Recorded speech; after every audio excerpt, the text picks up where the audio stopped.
Hello दोस्तों, कैसे सभी लोग। स्वागत है आपका एक नए और वीडियो के अंदर।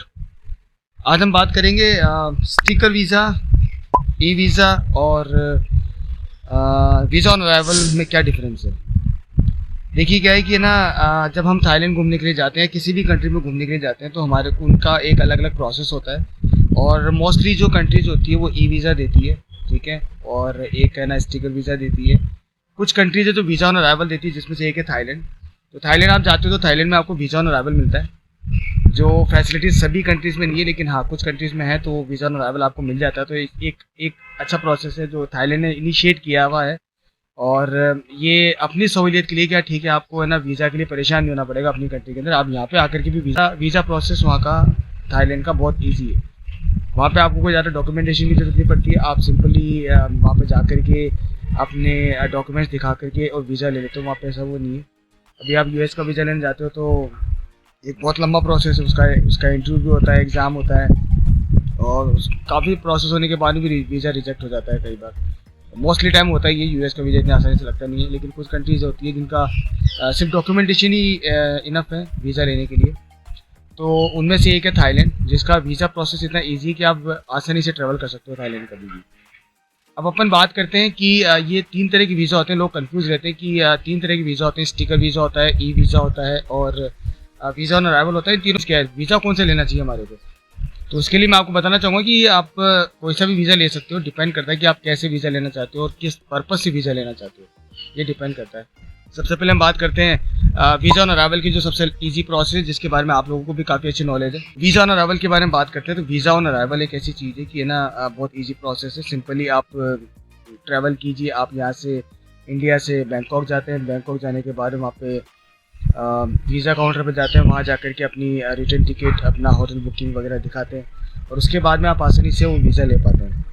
बहुत सिंपल प्रोसेस होता है, कुछ टाइम लगता है। वहाँ पे क्या है कि आप वहाँ पे आपको वेट करना पड़ता है क्योंकि काफ़ी लाइन होती है, तो थोड़ा टाइम कंज्यूमिंग है। लेकिन हाँ, ईजी प्रोसेस होता है, आप वहाँ जाकर के वीज़ा आसानी से ले सकते हो। और अब तो थाईलैंड ने वीज़ा फ्री भी कर रखा है, तो पैसा तो लगेगा नहीं, लेकिन हाँ टाइम उतना लगेगा, क्योंकि यह है कि वीज़ा फ्री है। टाइम ज़्यादा ही लगेगा, कम नहीं लगेगा, क्योंकि वीज़ा फ्री है तो ज़्यादा लोग जाएंगे वहाँ पे, तो टाइम थोड़ा सा कंज्यूम होगा।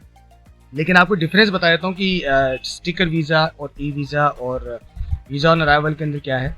वीज़ा ऑन अराइवल और ई वीज़ा ऑलमोस्ट सेम है।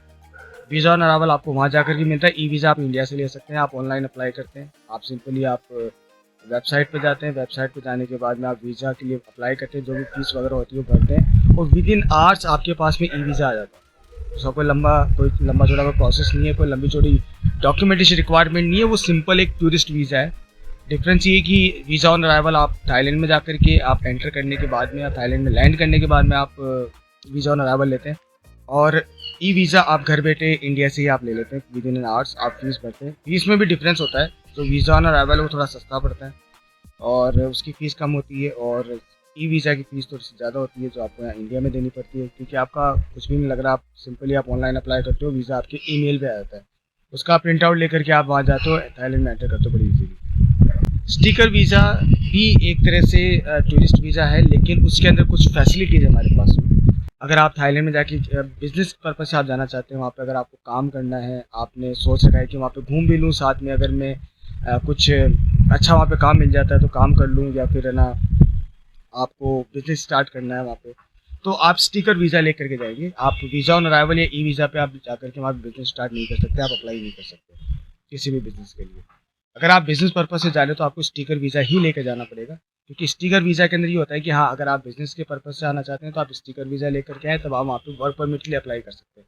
जो वर्क परमिट है वो आपका स्टिकर वीज़ा पे ही अप्लाई होता है, वो वीज़ा ऑन अराइवल पे अप्लाई नहीं होता और ई वीज़ा पे अप्लाई नहीं होता, क्योंकि वो टूरिस्ट वीज़ा होते हैं। आप सिंपली ई वीज़ा और वीज़ा ऑन अराइवल लेकर के आप थाईलैंड में कहीं भी घूम सकते हैं विदाउट एनी प्रॉब्लम। आप घूम सकते हैं, बड़ी आसानी से घूम सकते हैं, ठीक है। लेकिन अगर आप सोचें कि मुझे तो वहाँ पे बिज़नेस में करना, तो आप उस पर आप ट्राई भी मत कीजिएगा, क्योंकि वो अलाउड नहीं है, उसमें आप प्रॉब्लम फंस जाएंगे। अगर आप बिज़नेस के पर्पज़ से जा रहे हैं तो आपको स्टिकर वीज़ा लेकर के जाना पड़ता है। स्टिकर वीज़ा का प्रोसेस थोड़ा सा लंबा होता है, क्योंकि उसमें 10 दिन 15 दिन डिपेंड्स ऑन द एम्बेसी वो लगता है। आपको यहाँ से अपना पासपोर्ट आपको कुरियर करना पड़ेगा एम्बेसी को, एम्बेसी आपका, और साथ में कुछ डॉक्यूमेंटेशन भी आपको भेजने पड़ेंगे। आपको बैंक स्टेटमेंट भी भेजना पड़ेगा, जिसके अंदर एक सर्टेन अमाउंट है वो आपके अकाउंट में होना चाहिए। कितना आपका बैलेंस होना चाहिए, वो सब चीज़ें उसमें देखना पड़ता है। और फिर जाने के बाद में वो वहाँ पे जाता है, वहाँ जाने के बाद में फिर वो आपको होता है, फिर वो आपके पास आता है और स्टिकर वीज़ा मिलता है 3 महीने के लिए। देखिए स्टाम्प जो वहाँ पे वीज़ा ऑफिस लगाता है वो 2 महीने के लगाता है, 3 महीने तक वैलिड होता है वो। तो आप स्टिकर वीज़ा 3 महीने के लिए ले सकते हैं, 2 महीने का तो आपको उसमें वीज़ा मिल ही जाता है, 1 महीना आप एक्सटेंड करवा सकते हैं क्योंकि उसमें आपको 1 महीने का एक्सटेंशन होता है, उसमें वो 3 महीने का मिलता है आपको। तो ये बिज़नेस के पर्पस होता है, सिंपली स्टिकर वीज़ा एक तरह से बिज़नेस पर्पस से है। तो स्टिकर वीज़ा आप अगर आप बिज़नेस करना चाहते हैं तो आप वहाँ पे जाइए, स्टिकर वीज़ा लेकर के जाइए। अगर आप सिंपली घूमने जाना चाहते हैं तो इतना लंबा प्रोसेस फॉलो करने की जरूरत नहीं है क्योंकि इतना उसका डॉक्यूमेंटेशन भी बहुत बड़ा होता है। सबसे बेस्ट होता है वीज़ा ऑन अराइवल, टूरिस्ट के लिए वीज़ा ऑन अराइवल लो, और ई वीज़ा भी ले सकते हो आप, ई वीज़ा लो और घूम करके आओ। अगर आप बिज़नेस करना चाहते हो तो स्टिकर वीज़ा लेकर के आप वहाँ पे जाओ। ई वीज़ा भी ईजी है, आप ऑनलाइन अप्लाई करो, फीस भरो, विद इन आवर्स आपके पास ही वीज़ा आ जाता है। वीज़ा ऑन अराइवल भी ईजी है, आप वहाँ पे लैंड करते हो, वहाँ जाकर के अपने डॉक्यूमेंटेशन दिखाते हो, डॉक्यूमेंटेशन में कुछ भी नहीं होता है, अपना रिटर्न टिकट होता है, अपना होटल बुकिंग होता है, बड़ा ईजिली आपको वीज़ा मिल जाता है वहाँ से। तो ये पूरा प्रोसेस था, ये एक डिफरेंस था, ये आपके लिए जानना बहुत ज़रूरी था।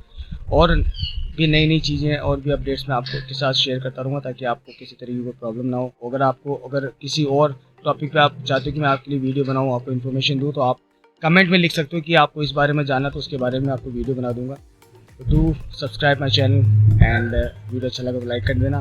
मिलते हैं अगले वीडियो में, तब तक के लिए